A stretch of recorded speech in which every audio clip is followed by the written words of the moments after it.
slide there. Did the recording pop up? Yeah, yep, it did say it's recording. It didn't ask permission this time though. It's interesting. Alrighty. Okay, so we'll get started. My name's Amanda Altais. I'm from PSECU at Westchester University. So I run the Financial Education Center here at Westchester University. But today I want to just talk about, money management in a time of crisis with a little specific focus on the COVID-19 situation right now. So way back in February, we'd be talking about how you're recovering from your holiday spending account. But today, we're looking at the financial reality of living in the time of COVID.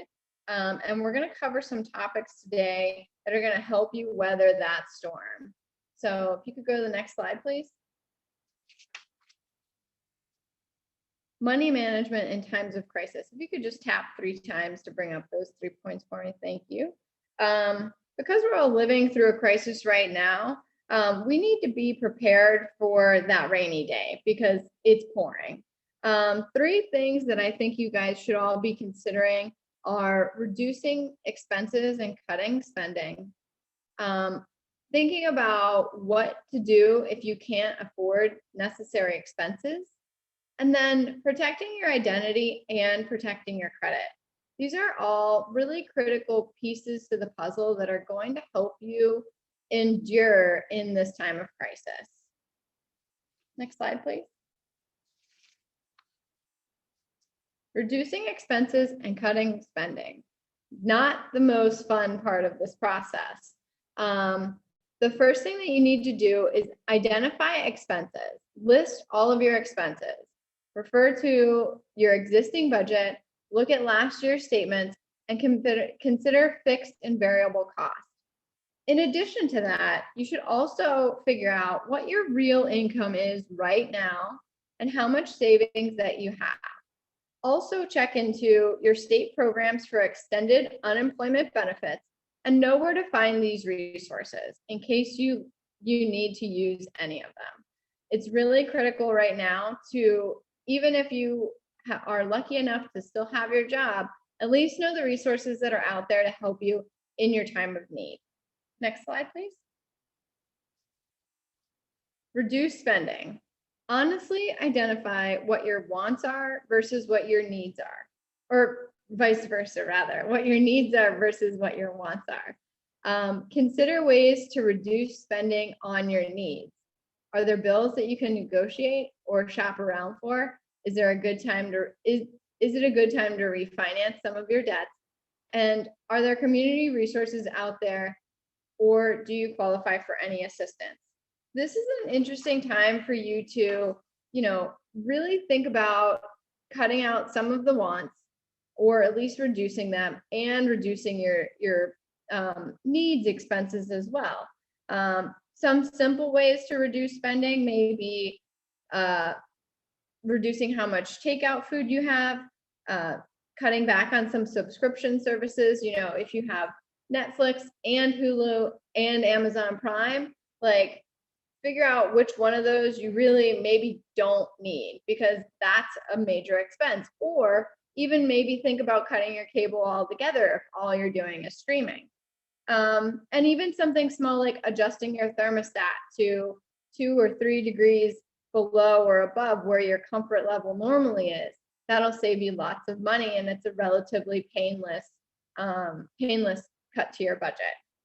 Additionally, there are a lot of resources out there right now that are out there to help people because of COVID-19. Like I said before, know where your state resources are, but also you may be able to shop around for some necessary things like your internet service that are providing some discounted rates for people who are experiencing financial hardship. Keep an open mind when determining what services that you may qualify for. There may be new forms of assistance available, such as those that we're seeing right now. While you may not qualify for assistance in the past, the change in circumstances right now and the fact that it's on such a large scale crisis, it's impacting many, many people, you may be able to qualify for assistance where previously you may not have been able to do so. Next slide, please. This is an important one.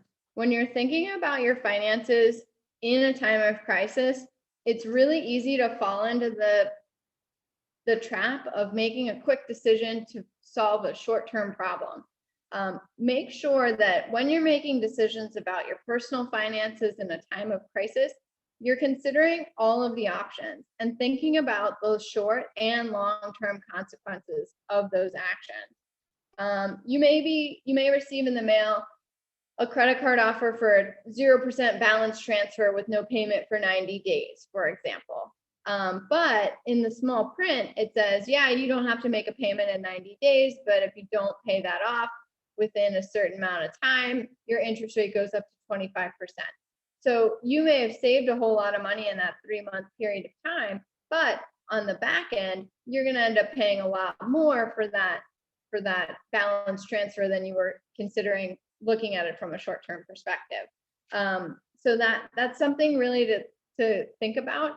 And if you need some assistance in sorting through these types of things, don't be afraid to reach out to your financial institution. There are people at these places that are there strictly to help you with these types of situations. So keep that in mind. PSECU is available to all alumni, and I am a certified financial counselor, so that's what I'm here for. Next slide, please.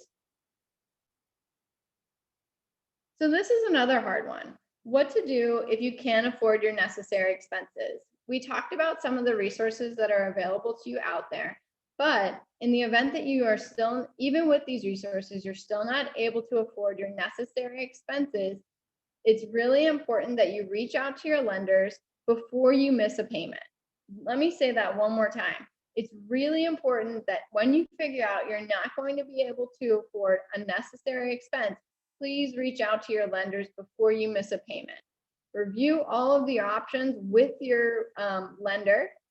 They may be providing different payment plans with reduced payments, or they may even be providing deferment options.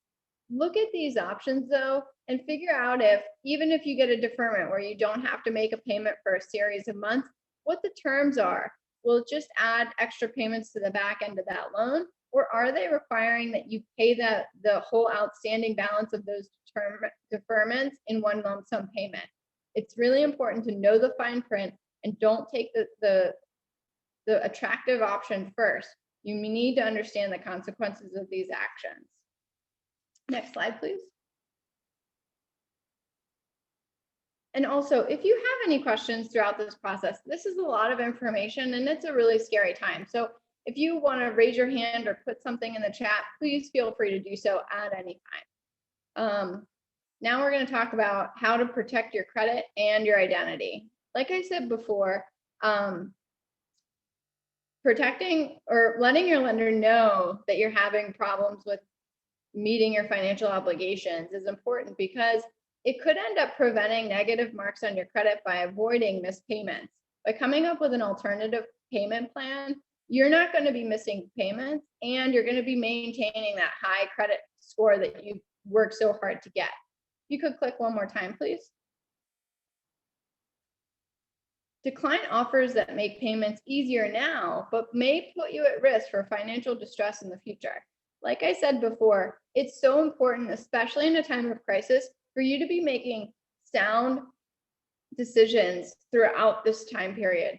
I know that there's a lot going on, trust me, but it's really important that you take those extra minutes, talk it over with somebody else, and make the right decision that's going to help you for the future.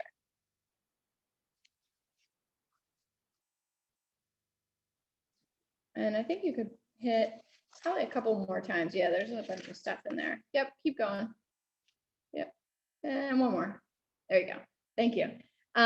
Protect your identity. Watch out for red flags such as, and these are all, they may seem really basic, but when you're in a time of crisis, you may be really worried about things and not making the best decisions. So it's a good reminder to watch out for these types of red flags that may end up clicking something in your brain that says this might be too good to be true. So watch out for those offers that sound literally too good to be true, because they probably are.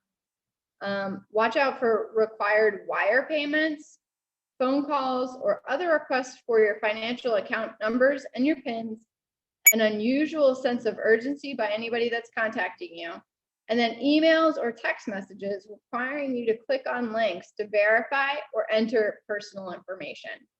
So this is a moment where I'd like to tell a personal story.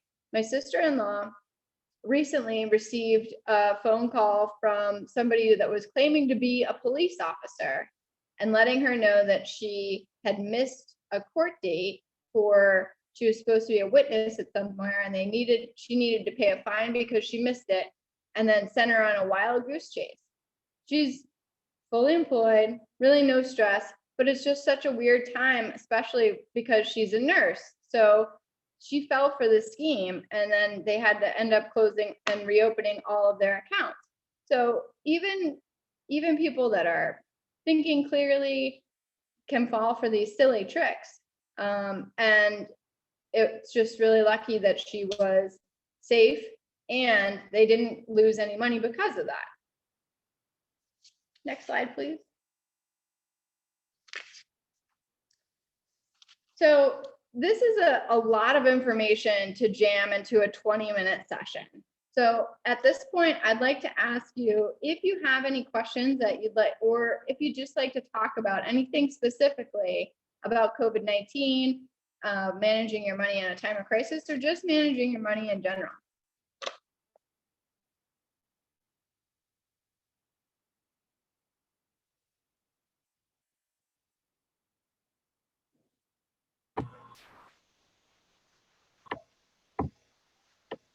Hi, I have a question.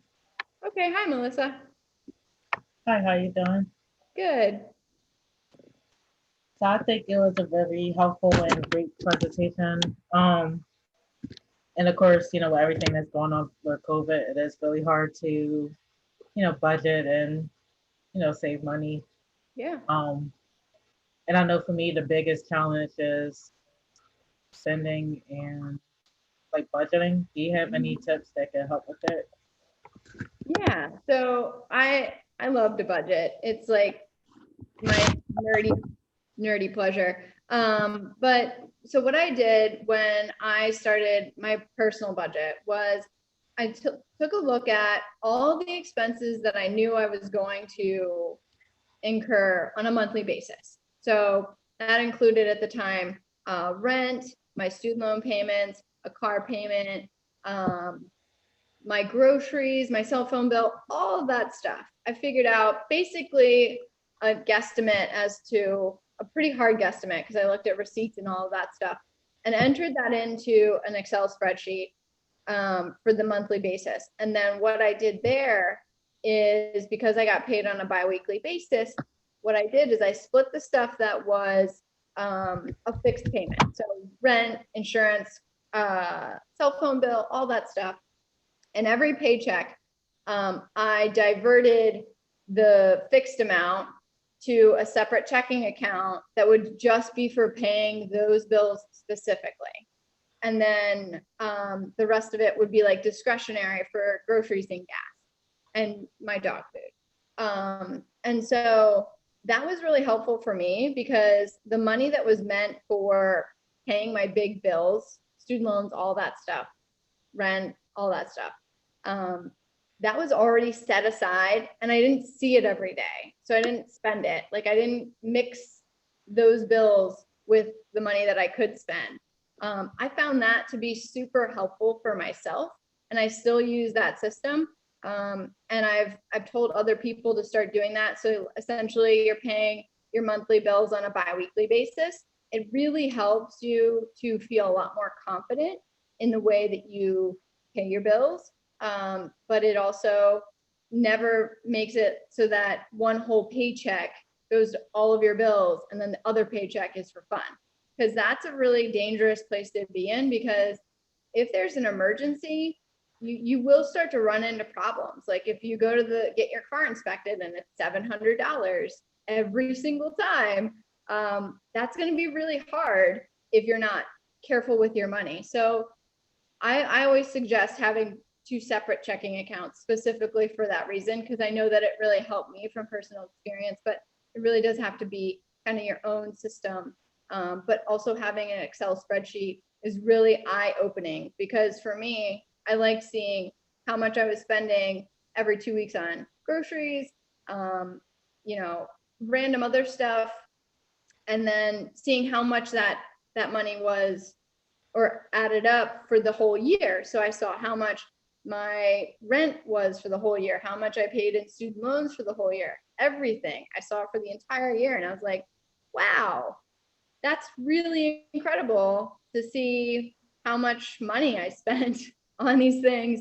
And you can see places where you could make simple adjustments to save you a little bit of money and start building that emergency savings, which is also a critical part of your budget. Like, my budget always has included savings. Even when I first started, it included only a $10 amount, but it's grown now to more than that. Is that helpful? Yeah, that's very helpful. Thanks. And I also had a couple other questions. Um, so I think one of the obstacles I have is definitely saving, because it's like I get paid on bi-weekly as well, and I did try the spreadsheet, but then of course after going through the spending, I think the issue is not having enough money to save. I know there's other financial goals that I have for myself, but I'm not sure where to go where I can maximize my savings, but also because I also have like a separate checking account as well. Because I'm trying to hopefully buy a house in the near future. Yeah, Well, I guess how to maximize my savings as far as money is concerned. I know budgeting is important, but is there other ways to save? Because I know with COVID, one of the things I did try to do was try to negotiate APR rates with my credit cards. Like I was calling like credit card places asking to change my rate because I have a pretty good payment history. But other than that, I can't think of any other ideas. So the first part of your question, I think, is like, what would be my suggestions as to saving strategies? I would say the first thing is set a manageable amount to save. Like I said, I started with $10. So it doesn't have to light the world on fire. It just has to be something consistent that's not going to be a pain for you to miss. Like, you're not going to miss the money that you're saving there. So for me, it was $10. Now, so one of the saving strategies that I used is every year when I got a raise, whatever extra money I got, I would just put that towards my savings, because I was able to manage everything and do all the stuff that I wanted. So I didn't quote unquote need that money. So I just put that into my savings. Another thing that I did was, as I started to pay off loans, as I paid off my car loan and as I paid off my student loans, I kept making those payments, but I made those payments into my savings account, so that when I wanted to purchase a new car, or when I wanted to purchase my house, I used those funds that I was saving from making my car payment and my student loan payment after they were paid off, to make that down payment. So that was really, really helpful for me to think of it like that. Like, okay, I've been making this payment. It's not money that I've had for the last 5 or 10 years. I'm not going to miss it if I put it into a savings account. My other tip would be, if you have a savings account that you really don't want to touch, I would put it in a financial institution that is not linked to the account that you use on a daily basis, because it's very tempting to see that money sitting there when you want to buy something and just say, well, I could just transfer it over this one time. It just makes it way too easy. You kind of want to put, in my personal opinion, put a little bit of an obstacle in there, so that you have to actually think about if you really need this thing. Is that helpful? Yes. Okay. And then your second question was about credit cards? Yeah. One of the things I tried doing was trying to negotiate the percentage on my credit card. Mm-hmm. Um, to see if I wasn't sure there was like similar things I could do with um, trying to save money that way. Because again, Yeah. I have the payment history. Um, and of course I Google like different ways to save money, like couponing. Yeah. To Yeah, the couponing. Oh man, I use Retail Me Not and Rakuten all the time. Like those things are great. But for credit cards, so if you don't mind me asking, what is your current rate on your credit card? so my current rate